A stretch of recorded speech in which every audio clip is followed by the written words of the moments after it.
আসসালামু আলাইকুম। বাংলা বাড়ির আমার পক্ষ থেকে অনেক অনেক শুভেচ্ছা জানাচ্ছি।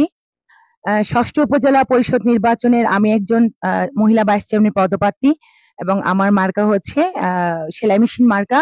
আমি বিগত ৫ বছরে যখন চেয়ারম্যান ছিলাম, আমি চেষ্টা করেছি পৌরসভা সহ আমার ৬টি ইউনিয়নের মানুষকে সেবা দিতে। আর সেখানে কে পাহাড়ি কে বাঙালি সেই ভেদাভেদ না রেখে আমি কিন্তু আমার সেবাটা আমি সুষ্ঠুভাবে দেওয়ার চেষ্টা করেছি।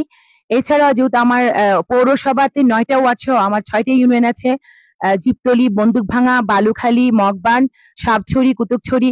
এখানে যেহেতু সম্প্রদায় ভিত্তিক কিছু লোকজন বসবাস করে, তাদের ক্ষেত্রে আমাদের আমি সবসময় পাশে ছিলাম তাদেরকে। মাননীয় প্রধানমন্ত্রী বলেছেন যে গ্রামকে শহর করতে। শহরের যে উন্নয়ন আছে কিন্তু গ্রামের সেই উন্নয়নটা খুবই কম আছে।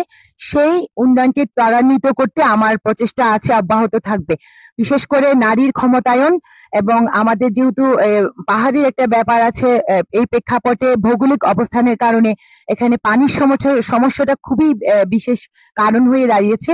এই কারণে কিন্তু আমরা সবসময় পানির বিষয়ে একটু বেশি জোর দিয়েছি, নিরাপদ পানিটা।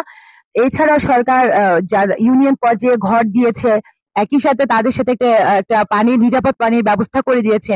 এছাড়া আমাদের এখানে শিক্ষা প্রতিষ্ঠানের খুবই অভাব, যেখানে আমরা শিক্ষাকে অনেক বেশি গুরুত্ব দিয়ে আগাতে চাচ্ছি, দেশকে সমৃদ্ধশালী করতে চাচ্ছি।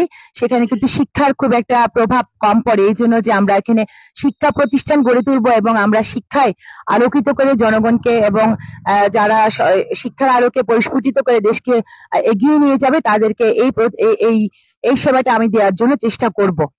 আর এছাড়া আমাদের বিশেষ করে নারীরা যেহেতু পিছিয়ে আছে, বাংলাদেশের বেশিরভাগ নারীরাই কিন্তু পিছিয়ে আছে।